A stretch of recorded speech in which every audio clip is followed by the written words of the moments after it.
Om Namah Shivaya. Om Namah Shivaya. Shri Koteshwar Mahadev মন্দির, কোটেশ্বর ভগবান ভগবান শিব শঙ্করের এটি আদি প্রাচীন একটি মন্দির, বহু বর্ষ প্রাচীন। ধরা হয় সত্যযুগের।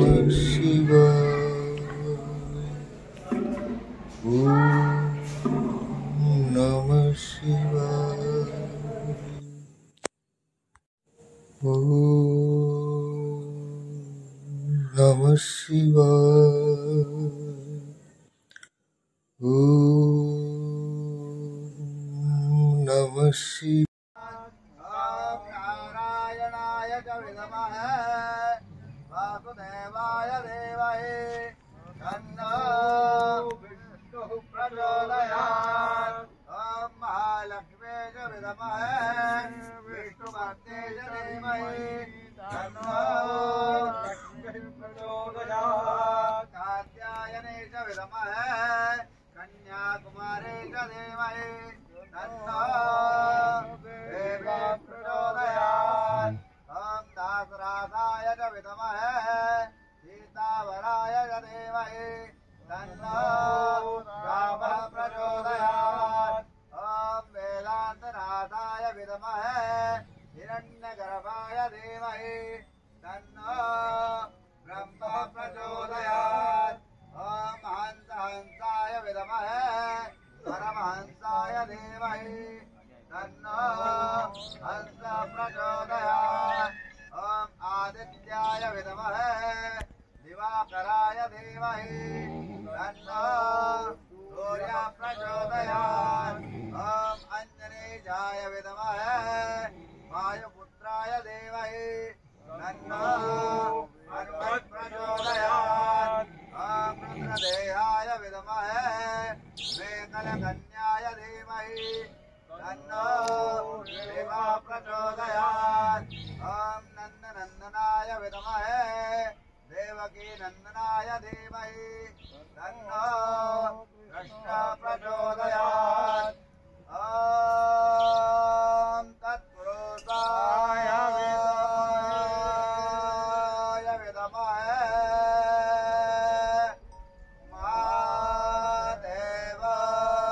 महादेवाय धीमहि तन्नो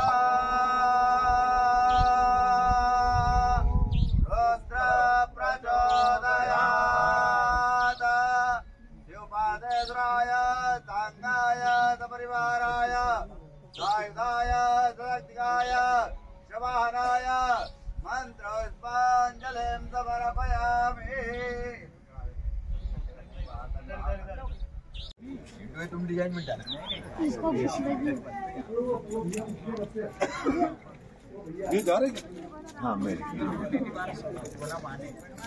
নর্মদে হাওর আজ 27শে ফেব্রুয়ারি বৃহস্পতিবার। এই ডেহারি অবধূত আশ্রম থেকে বিদায় নিচ্ছি। এখানে একজন সিদ্ধ অবধূত মহাত্মা থাকেন, তিনি এখানে আশ্রম তৈরি করবেন। ক্রমশ সেইভাবে তৈরি হচ্ছে। জায়গাটি অতি অপূর্ব সুন্দর জায়গা। তো এখানে কালকের আমরা দুপুরে এসেছিলাম। দুপুর, রাত্রি এবং শিবরাত্রির সন্ধ্যা থেকে রাত পুরোটা আমরা এখানে উপভোগ করেছি। এখন এই স্থান ছেড়ে আমরা পরবর্তী গন্তব্য কোটেশ্বর বা তার পরবর্তী জায়গাগুলোর দিকে যাব। এখান জায়গাটি পাহাড় ঘেরা। এখানে নর্মদা মায়ের ব্যাকওয়াটার এসে অনেক ভিতরে অনেক গাছ টাছ ছিল দেখছি, সেগুলো সব মরে গেছে। আর এখানে চারিদিকে নর্মদা মায়ের জল, উঁচু উঁচু পাহাড় যে ডুংরিগুলো আছে তার ফাঁক ফাঁক দিয়ে অনেকটা অবধি গ্রামের ভিতরের দিকে অতিক্রম করেছে। রাস্তা। অপূর্ব দৃশ্য উপর থেকে, পাহাড়ের উপর থেকে নিচের জলটা অনেক নিচে, তো যদি অনেক বন্যাও হয় তাহলেও কিন্তু জলটা ডুববে না। আপাতত পথ চলায় আবার এগিয়ে চলি। নর্মদে এই হার, নর্মদে এই হার।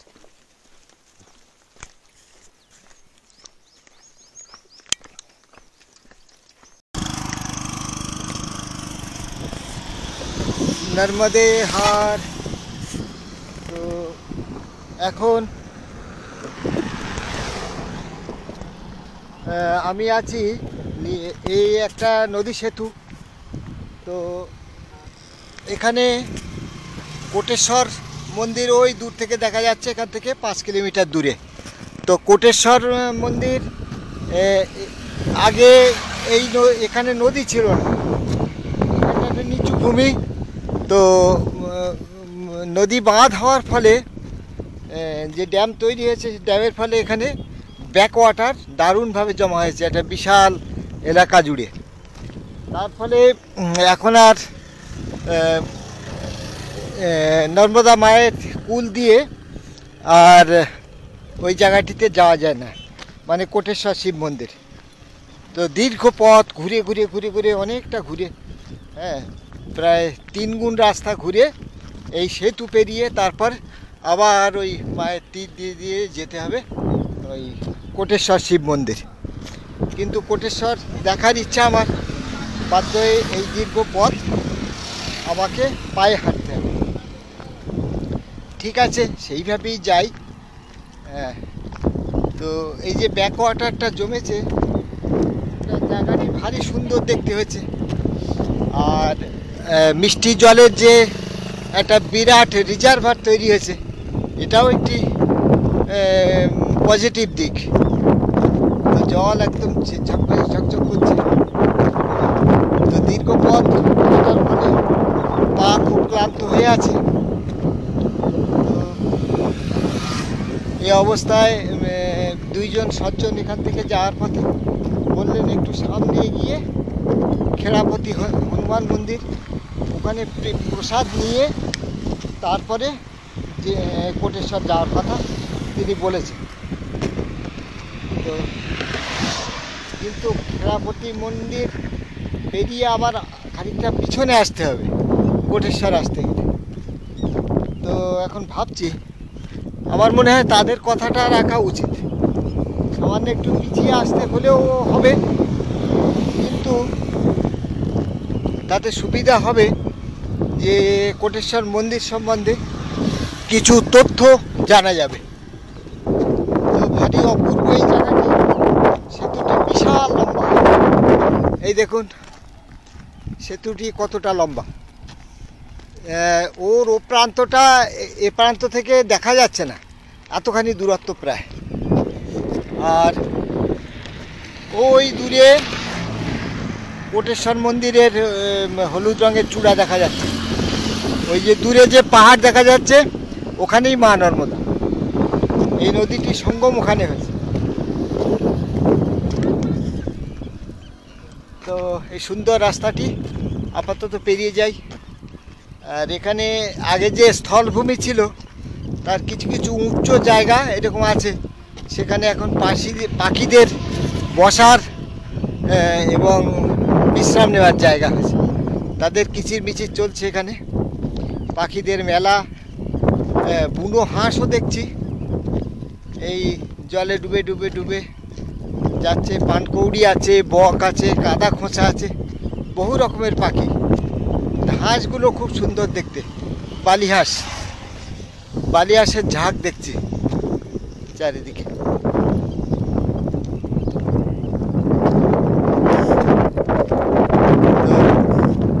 মায়ের পথে চলার পথে যেসব জীবজন্তু আছে, পশু পাখি আছে, সেগুলো দেখতে দেখতে এগিয়ে চলে।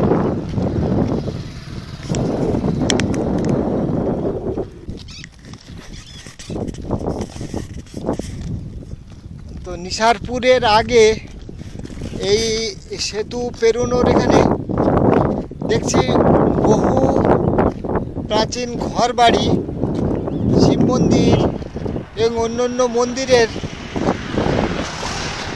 কাঠামো এখানে নর্মদা মায়ের গর্ভে পড়ে আছে। তো যখন বাঁধ তৈরি হয়, বাঁধের জলস্ফীতির জন্য এই জায়গাগুলো মায়ের গর্ভে চলে গেছে এবং যথারীতি এই সমস্ত বসতি, জনবসতি এখান থেকে তারা উঠে গিয়েছে এবং তাদের সেই বাড়িঘরের ধ্বংসস্তূপ এখানে নদীর পাড়ে দেখা যাচ্ছে। বহু দূর দূর পর্যন্ত জায়গাটা মনে হচ্ছে যেন কোনো যুদ্ধ বিধ্বস্ত এলাকা, এরকম মনে হচ্ছে। তো নর্মদা মা, তার জল ভারী সুন্দর দেখাচ্ছে। এখানে আবার জাল পেতে জালের উপরে মাছ শুকোতে দেওয়া হয়েছে, ছোট ছোট মাছ। মৎস্যজীবীরা এখানে মাছ শুকাচ্ছে, এগুলো তারা বিক্রি করবে। এই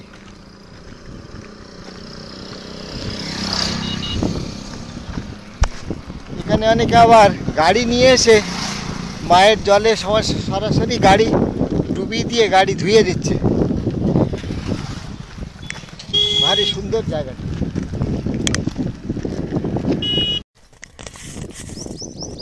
তো ভালো করে খোঁজ নিয়ে জানলাম যে খেড়াপতি মন্দিরটি এখান থেকে 2 কিলোমিটার দূরে, তারও বেশিই হবে।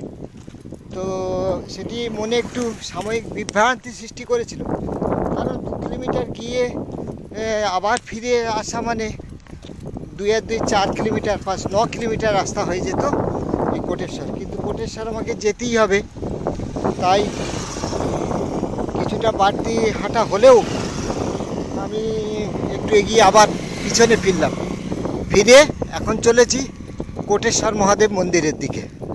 আর এখানে দুই পাশে দেখছি ঘরবাড়ি সব ভাঙা হচ্ছে, ইট ফিট খুলে নিয়ে যাওয়া হচ্ছে। কারণ হচ্ছে এই জায়গাগুলো মা নর্মদার জলে বর্ষার সময় ডুবে যাচ্ছে।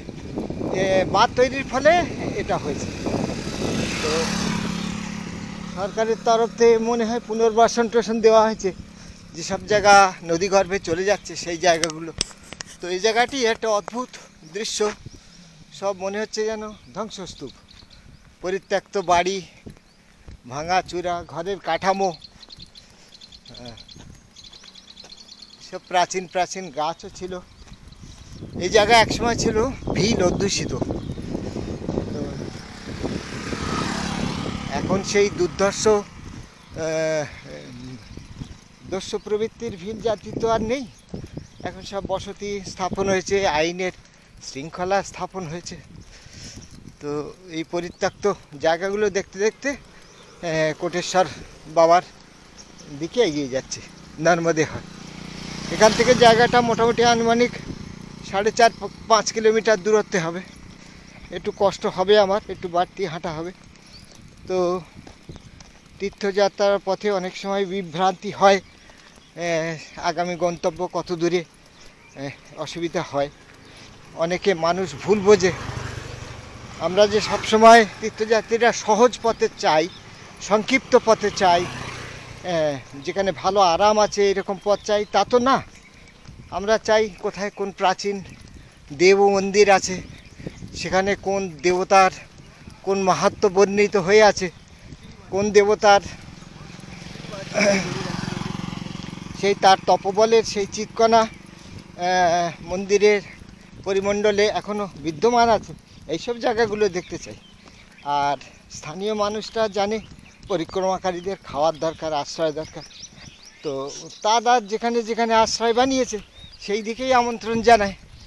আর দেব মন্দিরের কথাটি তারা হয় জানে না, না ইচ্ছা করে চেপে যায়। তো সেই জন্যে খুব সতর্ক থাকতে হয় যে আগে এগিয়ে আবার পিছিয়ে যাওয়া, তাতে কি হয় অনেকখানি পরিশ্রম বাড়ে। তো আজও সেই জিনিসটাই হলো, অনেকবার হয়েছে। আবার এটার একটা অন্যরকম ভাবনাও আছে।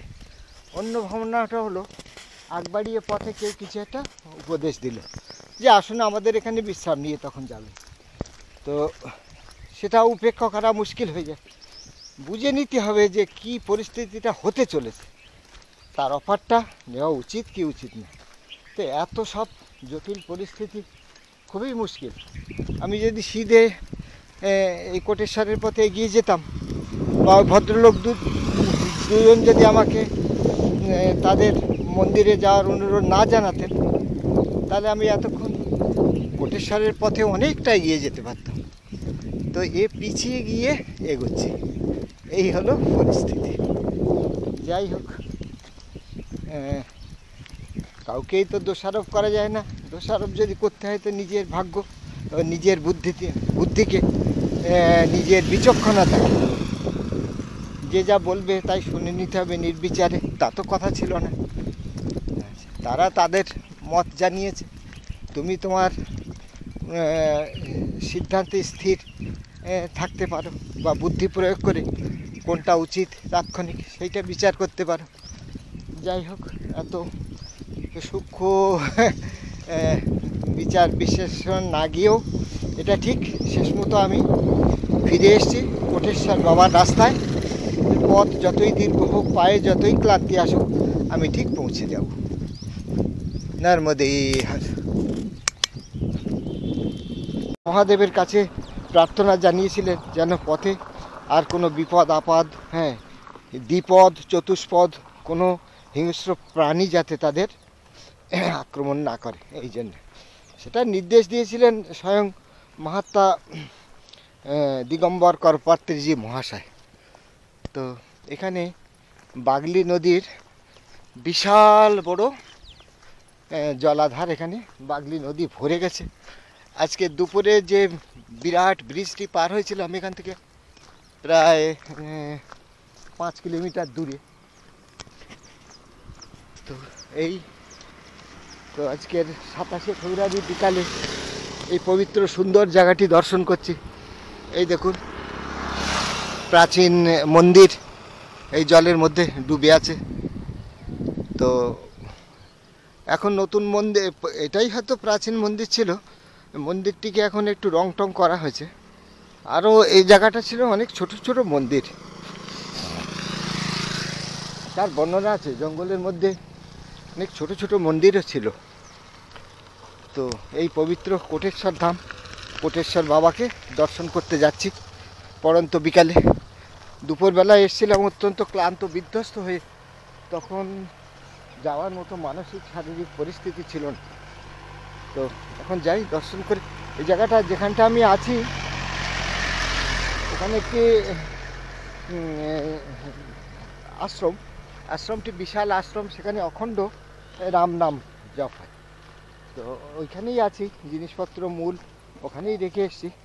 এখানে শুধু দণ্ড কমণ্ডলু আর এই হাতের এই মায়ের মূর্তি, জল, এগুলো নিয়ে এসছি আদি মাকে দর্শন করতে আর তার বাবাকে। এগিয়ে যাই, এসেই গেছি প্রায়। তো এটি অতি প্রাচীন তীর্থস্থান, সেই জন্যে এখন যেহেতু জল নেই, বর্ষাকালে সব জায়গা একদম জলমগ্ন থাকে, অনেক জলের তলায় থাকে। তো এখন দর্শন করতে পারি অনায়াসে। এই শুকনো সময়ে মন্দিরগুলো একটু রংচং করা হয়, এখানে দোকানপাটও আছে। যারা পুজো দিতে আসে, দর্শন করতে আসে, তাদের সুবিধার জন্য এই দোকানপাটগুলো পুজো আর্চার সহায়তা হয়। নর্মদে হর। নর্মদে হর। আমি এখন আছি অতি প্রাচীন কোটেশ্বর মহাদেব মন্দিরে। তো মন্দিরের ভিতরটা এইরকম, ওই মহাদেবের শিবলিঙ্গ দেখা যাচ্ছে আর মায়ের মূর্তি আছে, আর যথারীতি আছেন নন্দী মহারাজ। আর এখানে মানুষ বেশিরভাগ আসে তার কোটি কোটি পাপ থেকে মুক্ত হতে, তাই কোটেশ্বর। কোটেশ্বর বা কোটেশ্বর নামের সঙ্গে এইটাই, কোটি কোটি লোকের যে সমস্ত কোটি কোটি পাপ সেইগুলো ধোয়ার জন্যই তারা এই জায়গাটা আসে। সেই জন্য এত ভক্তের ভিড় থাকে। সেখানে শিব পুজো করে, হ্যাঁ, এই চাল ডাল ইত্যাদি, হ্যাঁ, কড়াই ভোগ, হ্যাঁ, ইত্যাদি শিব ঠাকুরের উদ্দেশ্যে দিলে শিব ঠাকুর সন্তুষ্ট হয়ে তাদের সর্বপাপ বিনির্মুক্ত করবেন। এইটাই মানুষের প্রার্থনা। এই উদ্দেশ্যেই মানুষজন এই ধরনের প্রাচীন স্থানগুলোতে আসে। তো এই ধরনের পাপ মানুষ করে, হ্যাঁ, প্রতিনিয়ত করে, এবং এগুলো নিয়ে আমার অত চিন্তা নেই, মাথা ব্যথা নেই।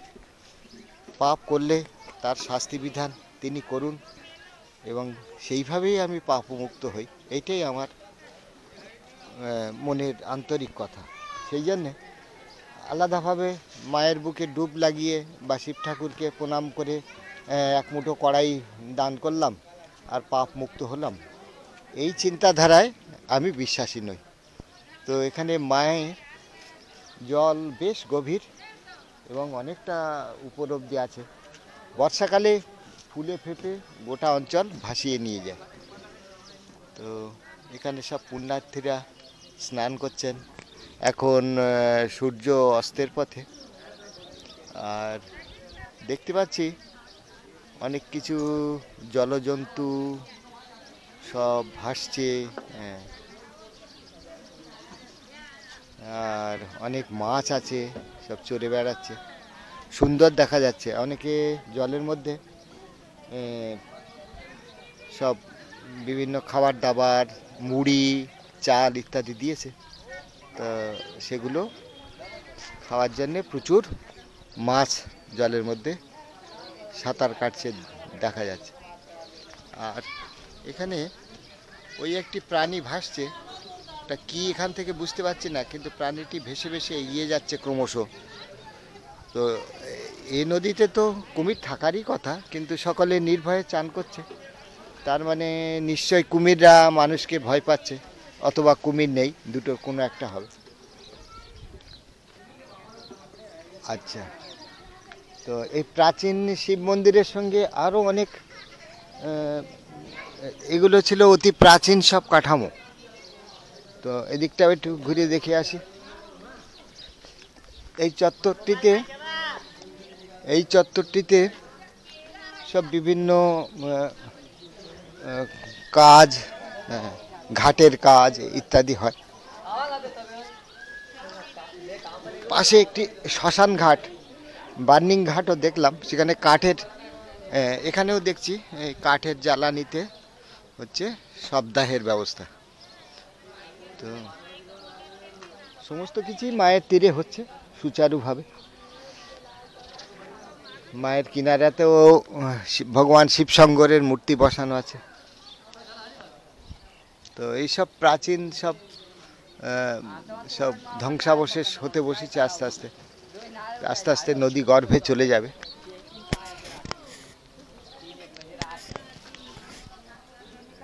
এখানে আসলে এই স্থানের প্রাচীনতা সম্বন্ধে কোনো প্রশ্নই আসার সম্ভাবনা থাকে না।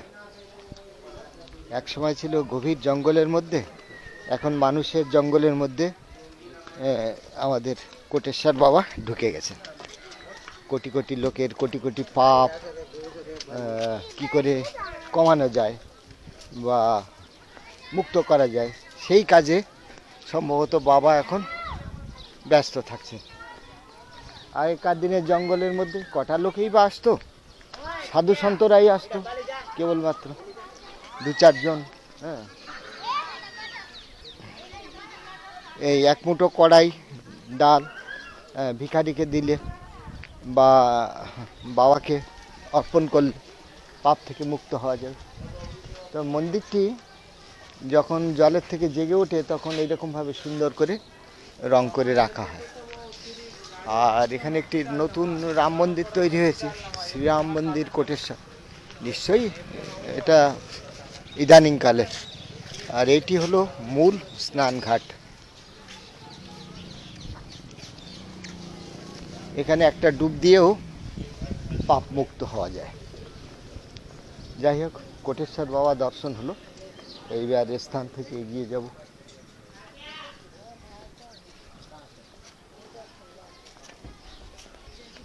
তো চারিদিকে দোকানপাট আছে, পূজন সামগ্রী আছে।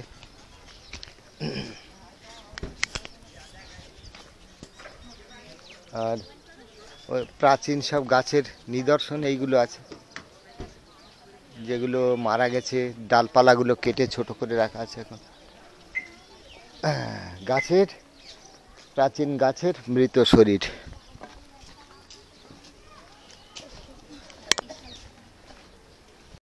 তো কোটেশ্বর ধামের এই জায়গাটা দেখুন, কত বিশাল বিশাল সব গাছ ছিল।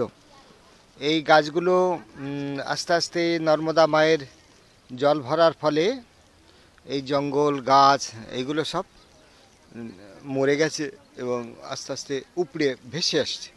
তো ভেসে আসলে পাড়ে এগুলো তুলে রাখা আছে, বিশাল বিশাল গুড়ি। আরও নিশ্চয়ই অতীতে অনেক বড় বড় গাছ ছিল, সেসবগুলো মূল্যবান গাছ মরে যাওয়ার পরে নিশ্চয়ই কেটে নিয়ে যাওয়া হয়েছে। এগুলো একটু সাইজে ছোট বলে এখনও এখানে পড়ে আছে। তো এই চারিদিকে ধ্বংসলীলা, তা ধ্বংসের মাঝেও আবার নতুন সৃষ্টি হয়। আবার সৃষ্টি বেড়ে গেলে কিছুদিন বাদে প্রাকৃতিক নিয়মে ধ্বংসের সৃষ্টি হয়। এই হচ্ছে ঘটনা। দূর থেকে আমি যেখানটা আজকের আছি সেখানটার ওই জায়গাটি দেখা যাচ্ছে এখান থেকে। মানে ওই দূরে মন্দির আছে, ওই মন্দির ছাড়িয়ে কিছু দূরে সেখানে আমার আশ্রয়স্থল বা ওখানেই আশ্রমটি আছে। মাছ ধরা নৌকা, জল বিহারের নৌকা। তো এইখান দিয়ে এই যে ভূমিটি দেখা যাচ্ছে, এই ভূমিটার উপর দিয়ে অনেকটাই যাওয়া যায়। তারপরে বাগলি নদীর বুকে কিছুটা উঁচু উঁচু জায়গা দেখা যাচ্ছে, মানে যেখান দিয়ে হয়তো জল খুব বেশি নয়। মানে আগে যেখানে রাস্তা ছিল সেই রাস্তার কিছু কিছু টুকরো ওখানে জেগে আছে। এই যেমন মাঝখানটা গভীর, আবার ওই জায়গাটায় দুই পাশ দিয়ে একটা রাস্তা মতো একটা অংশ গেছে, এইরকমই আছে।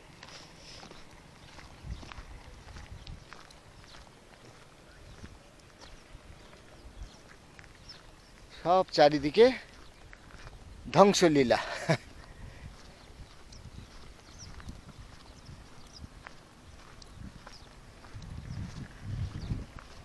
তো ভিলদের ভিল জাতির যে জঙ্গল রাজত্ব, তারা চিহ্ন খুঁজে পাওয়া মুশকিল। এমনকি ৭৮ বছর আগের যে ঘটনার কথা আমি উল্লেখ করছি, এখনকার দিনে স্থানীয় কেউই জানে না প্রায়। শুধু প্রত্যক্ষদর্শীর বিবরণ পড়ে এসেছি শৈলেন্দ্র নারায়ণজির তপভূমি নর্মদা, তাই সমস্ত জিনিসটা বুঝতে পারছি, অনুভব করতে পারছি আগে অতীতে কেমন ছিল। মায়ের ধারা দেখুন খুবই সামান্য ছিল, এত দূর অবধি তো রাস্তাই ছিল, ওই যে কনস্ট্রাকশান দেখা যাচ্ছে ওপারে তাও। আর নিশ্চয়ই ওখান থেকে মায়ের জল অনেক নিচের দিকে ছিল। তো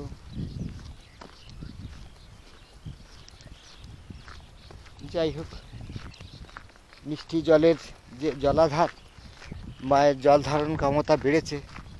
কুলের থেকে মানুষজন তারা অনেকটা উপরে উঠে এসছে এবং এই জল ধারা ব্যবহার করেই প্রচুর চাষ হচ্ছে।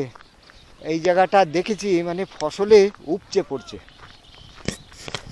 তো এই ফসলের যে মূল দাম, সেটা কিন্তু স্থানীয় মানুষ পরোক্ষভাবে পাচ্ছে, প্রত্যক্ষভাবে পাচ্ছে না। কারণ এই জায়গাগুলো প্রায় সব বড় বড় ফার্ম মালিকরা কিনে নিয়েছে, তারাই চাষ করছে, তারাই চাষ করাচ্ছে স্থানীয় মানুষকে দিয়ে, অল্প পয়সা, অল্প শ্রমিক ব্যয় ইত্যাদি দিয়ে তারা উপকরণ যোগাচ্ছে, স্থানীয় মানুষরা চাষ করছে, তার বিনিময়ে কিছু পয়সা পাচ্ছে। আর মূল লাভটা কৃষি ফার্ম, অনেকগুলো ফার্ম আছে এখানে। একটা ফার্ম তো অনেক দিন ধরে দেখছি, যোগেশ্বর কৃষি, সেটা হচ্ছে গুজরাটের ওদিকটা দেখেছি।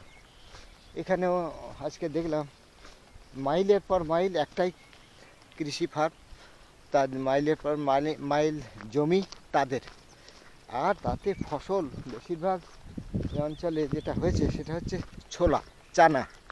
তো সে চানা দেখলে না মাথা খারাপ অবস্থা, রাশি রাশি রাশি রাশি, আর মোটা দানা, সুপুষ্ট, এক একটা ফলন মানে মারাত্মক ফলন। তো এটাই মায়ের জলের ফলেই হয়েছে। মায়ের জল যখন অনেক দূরে অল্প ছিল সেখান থেকে আনা যেত না, বা আনলে জল কম পড়ে যেত। বেশিরভাগ মায়ের জল তো মায়ের গতিধারায় সমুদ্রে বয়ে যেত, সেইটা সমুদ্রে ছাড়া হচ্ছে এখন ধীরে ধীরে অল্প পরিমাণ। বেশিরভাগ জলটা মানুষের কাজে লাগানো হচ্ছে, অনেক দূরে পাঠানো হচ্ছে, কৃষিক্ষেত্রে ব্যবহার করা হচ্ছে, ঘর গৃহস্থলীর কাজে ব্যবহার করা হচ্ছে। তো এইভাবে মায়ের থেকে পরোক্ষভাবে মানুষ মায়ের দয়া লাভ করছে।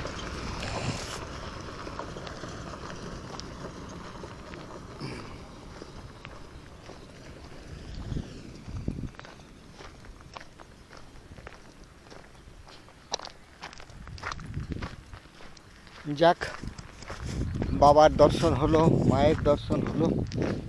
ঘাটের থেকে জল নেব ভেবেছিলাম কমণ্ডলুতে, কিন্তু ইচ্ছা হলো না, এত লোক স্নান করছে, সুতরাং সেখানকার জল সরাসরি কমণ্ডলুতে নিয়ে পান করা যুক্তিযুক্ত কথা নয়। বরঞ্চ এখান থেকে নেওয়া যেতে পারে, কিন্তু এখানে মায়ের তীরে কাদা আছে যথেষ্ট, আর যাব না, প্রয়োজনও নেই। এখানকার সমস্ত জলই তো মায়েরই জল, পাম্প করে নিয়ে নেওয়া হয়।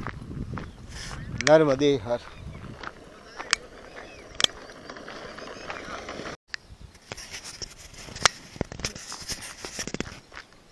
তো এখন বাবার মন্দির থেকে অনেকটা উপরে উঠে এসেছি, এখানেও জল আসে কাছাকাছি অবধি। এখানে নতুন মন্দির তৈরি হচ্ছে, নর্মদা শক্তি আশ্রম কোটেশ্বর কোঠরা। তো এখানে কিছু দোকানপাটও তৈরি হবে। এই জায়গাটি আস্তে আস্তে আস্তে আস্তে একটা আশ্রমের রূপ নেবে, সেই রকমভাবেই তৈরি হচ্ছে। কারণ এখানে প্রতিদিনই প্রচুর মানুষ আসেন, তারা হচ্ছে তাদের জীবনের পাপ মুক্ত হতে। আর স্থানটিতে দেখছি দুটো বড় বড় শ্মশান আছে। এক তো নর্মদা মায়ের তীরেই শবদাহের ব্যবস্থা দেখলাম, আর এই দেখুন সব রাশি রাশি কাঠ জমা করা আছে, এই একটি শ্মশান আছে। তবে এই শ্মশানটি কি আর সেইভাবে ব্যবহার হয়? হয়তো গ্রীষ্ম যখন বর্ষাকালে জল ভরা থাকে তখন হয়তো হতে পারে। আর সবাই চাইবে নিশ্চয়ই নর্মদা মায়ের তীরে যখন ব্যবস্থা আছে সেখানেই নিয়ে যেতে শবদাহ করতে। তো এই জায়গাটিতে প্রচুর কাঠ জমা করা আছে, এগুলো হচ্ছে মূলত শ্মশান এর কাজে, ঘাটের কাজে ব্যবহারের জন্য। তো এই দেখুন কত ভরা ফসল মায়ের জলে, খুবই সুন্দর।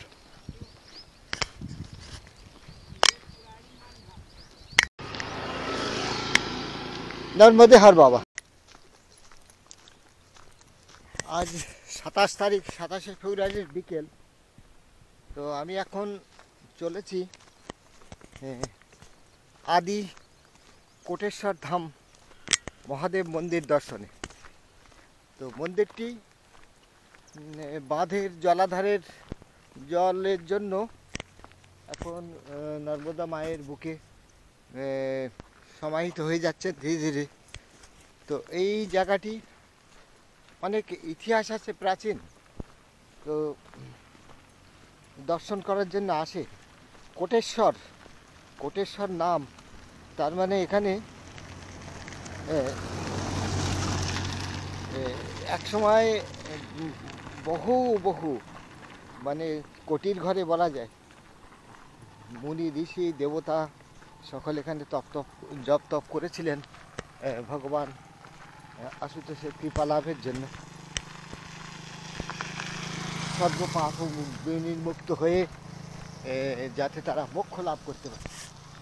তো সেই জায়গাটির বর্তমান অবস্থা এখন এই জায়গাটি এখান থেকে ৭৮ বছর আগে ছিল প্রচণ্ড জঙ্গল। এখনও দেখা যাচ্ছে এই যে জলে ডুবে ডুবে যে গাছগুলো মারা গেছে, অসংখ্য অগুন্তি গুঁড়ি। তা মানে এগুলো তো অনেক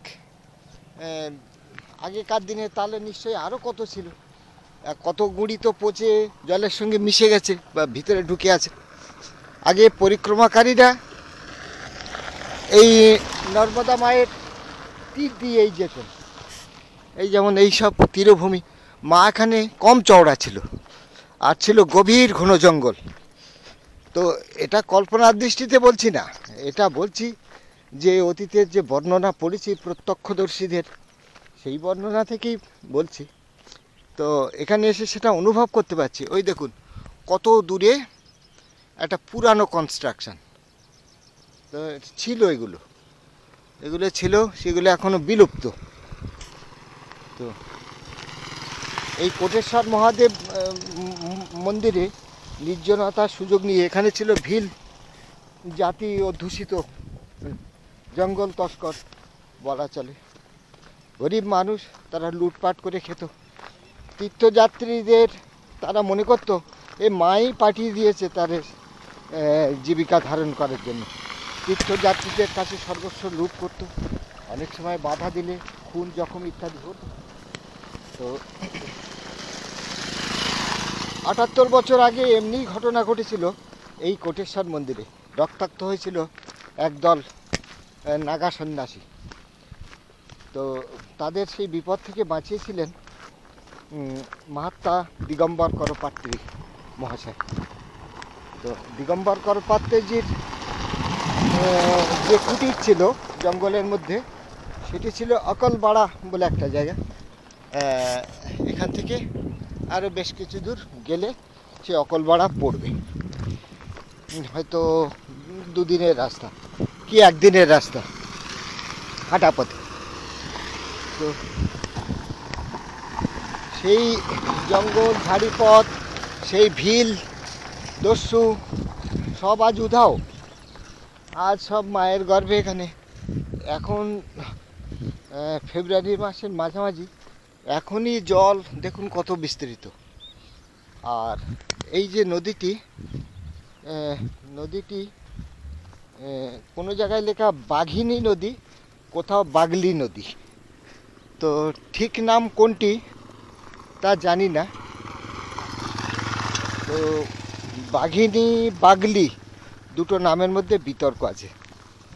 আর কয়েকদিন আগে একটা ভিডিওতে আমি বলেছিলাম যে ওই ভিলদস্যুদের সঙ্গে সাধুদের যে যুদ্ধটা, খণ্ডযুদ্ধটা হয়েছিল, সেটা হাপেশ্বর মন্দিরে।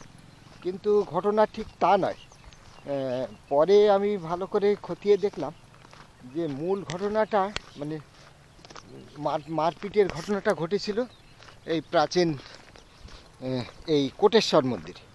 তারপরে তারা এখান থেকে 1 সপ্তাহ বিশ্রাম নিয়ে তারা হাপেশ্বর মন্দিরে গিয়ে বাবার কাছে হাপেশ্বর নর্মদে হার 27শে ফেব্রুয়ারি সকালবেলা অবধূত আশ্রম থেকে বেরোলাম। তারপরে অবধূত আশ্রমের সেই মাহাত্মা, তার কাছে বিদায় চেয়ে নিলাম, প্রস্থানের অনুমতি নিয়ে। তারপরে আশ্রম থেকেই সকালবেলা বালভোগ হিসাবে খানিকটা বালভোগ দিলেন, তারপরে কলা দিলেন, যথেচ্ছ। কারণ কালকের অনুষ্ঠান উপলক্ষে প্রচুর ফল এসেছিল, তার মধ্যে প্রচুর কলা বেঁচে গিয়েছিল। তো যারাই ফিরে যাচ্ছিলেন সকলকেই প্রত্যেকের তার চাহিদা মতো ওখান থেকে ফল এবং উদ্বৃত্ত সামগ্রী সব দিয়ে দেওয়া হচ্ছিল। যাই হোক, আমি 2টি কলা নিয়েছিলাম আর সামান্য বালভোগ, চা ইত্যাদি নিয়ে। তো সকালবেলা খুব সুন্দর আবহাওয়া, পরিবেশ। হ্যাঁ, মহাশিবরাত্রি কেটেছে। হ্যাঁ, মনের মালিন্য সব দূর হয়ে গেছে। তারপরে জয় আনন্দ ভাই এবং আমি দুজনে পরবর্তী গন্তব্য দিকে রওনা হয়ে গেলাম।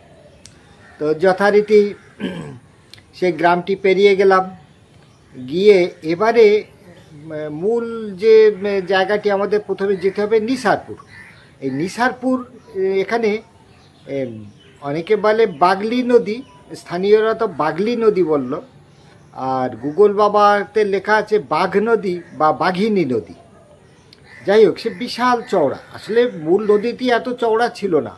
নর্মদা মায়ের ব্যাকওয়াটার বাঁধ তৈরির ফলে এত বিস্তৃত হয়েছে যে এই বাঘিনী বা বাগলি নদী সে ফুলে ফেপে তার এপার ওপার দেখা যায় না, ব্রিজটি বিশাল। তো তার আগে মাঠের মধ্যে দিয়ে বারবার আমি চেষ্টা করছি সরাসরি কোটেশ্বর মন্দিরে যাওয়ার, কিন্তু প্রাকৃতিক অবস্থানটা ঠিকমতো বুঝতে না পারার কারণে আমার অসুবিধা হচ্ছে। পরে বুঝলাম যে কোনো শর্টকাটের কোনো ব্যাপার নেই। পুরো সেই বাগলি নদীর মাঝামাঝি দিয়ে অনেকটা দূর দিয়ে নর্মদা পেরিয়ে, এই নর্মদা না, বাগলি নদী পেরিয়ে সেতুর উপর দিয়ে নিসারপুর পড়বে। নিসারপুর গ্রামের মধ্যে দিয়ে ডান দিকে যেতে হবে।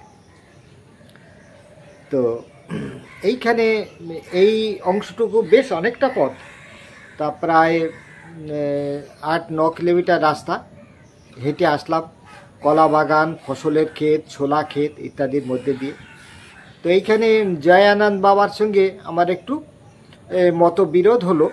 তবে জয় আনন্দ বাবা চাইছে যে সোজা এগিয়ে যেতে, আর আমি চাইছি যে কোটেশ্বর বাবা দর্শন না করে আমি যাবই না।